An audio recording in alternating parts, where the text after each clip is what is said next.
Ayun guys, medyo sa baba pala yung C57 at 58. So kailangan ko lumipat doon. Bababa ako doon para, oh my god, wala na akong oras. Kailangan makapunta na ako sa ano ko, sa gate ko. Baka doon maraming mga pwedeng mapagkapihan. Sobrang laki talaga guys. Hindi lang maganda, sobrang linis pa. Ang laki-laki ng ano nila dito. Tapos sobrang linis.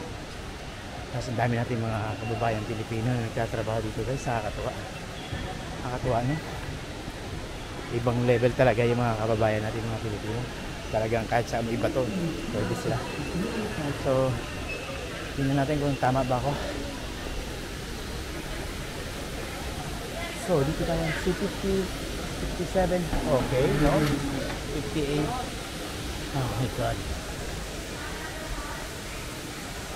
Hello, can I ask, where is the C58? 58? Yeah. Downstairs. Downstairs? Left side. Thank you very much. So tama tayo guys. C58 sa baba. Kasi C57 lang nakalagay doon.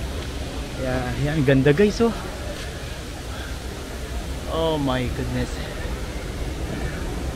Look at that. Amazing. Grabe. Parang the airport guys, kung titingnan, no? Parang hindi airport guys. Grabe, ganda. Tignan mo yung gubat na yun, no? Oh my god, C58 tayo. So 58, C58. Ha? C58. Sabi dito akit.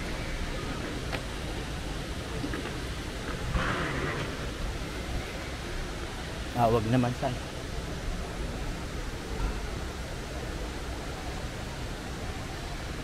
$58 doon. O baka dito.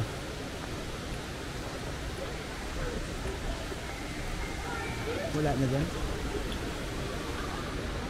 Pwede po magtanong. Saan po yung C58?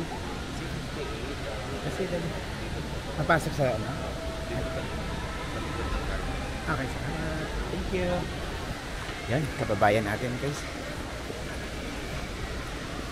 Yan, buti na lang napagkan guys sa kababayan natin. C58 dito daw. So,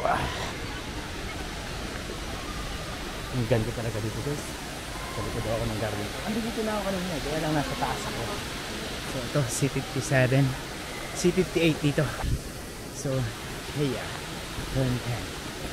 Grabe guys, so parang nasa Singapore din. Oh my god, ang ganda dito guys. So, at least na-experience natin yung mga ganito. So 57, 58 all the way down here. Sundan natin to. Sorry, 58 dito, parang nakikita ko na. So maganda dito, maraming kainan. Maganda talaga.